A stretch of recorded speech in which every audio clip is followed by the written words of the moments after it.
বলেছি, নবী সাল্লাল্লাহু আলাইহি ওয়াসাল্লাম বলেছেন চোখের বদনজর এমন সত্য যে একটা উটকে এই রান্নার ডেকচির মধ্যে ঢুকাই ফেলতে পারে।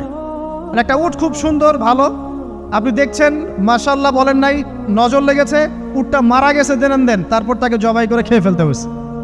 একজন সাহাবী গোসল করছিলেন, গোসল, এটা হাদিস সহিহ, এই আলেম ওলামা যারা আছেন তারা জানেন যে এই হাদিস সহিহ। একজন সাহাবী গোসল করছেন, তার গায়ের চামড়াটা খুব সুন্দর ছিল, একদম স্কিনটা অনেক সুন্দর থাকে না এমন কিছু মানুষ। আচ্ছা, এখন আরেকজন সাহাবী এই গোসল দেখছেন দূর থেকে, দেখে বলছেন যে কি চমৎকার তার শরীরের রংটা, যেন কুমারী নারীর মতো, অনেকটা এমন একটা কথা তিনি বলেছিলেন। সাথে সাথে এই সাহাবী অজ্ঞান হয়ে পড়ে গেছে। কোন সাহাবী? যিনি গোসল করছিলেন। এটার আপনি কোনো ব্যাখ্যা দিতে পারবেন না, তো এখানে কোনো সায়েন্স দিয়ে বা মেডিকেল সায়েন্স দিয়ে আপনি কোনো ব্যাখ্যা করতে পারবেন না। একটা ব্যাখ্যা দিতে পারেন, কিন্তু কেন সেটা হলো সেটা আপনি অ্যান্সার খুঁজে পাবেন না। তো নবী সাল্লাল্লাহু আলাইহি ওয়াসাল্লামের কাছে নিয়ে যাওয়া হলো তাকে। তিনি বললেন যে এই ব্যক্তির ব্যাপারে কি কেউ ভালো মন্দ কিছু বলেছিল? তখন একজন সাহাবী বললেন, হ্যাঁ, অমুকে বলেছে এর স্কিনটা অনেক সুন্দর, তোকে ডেকে নিয়ে আসুন। ওকে ডেকে আনা হলো।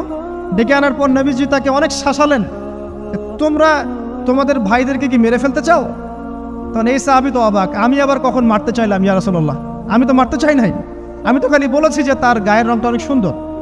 তখন তিনি বললেন, কেন তুমি সুবহানাল্লাহ বললে না, কেন তুমি মাশাআল্লাহ বললে না? যখন মাশাআল্লাহ বলবেন, সুবহানাল্লাহ বলবেন, নজরটা লাগবে না।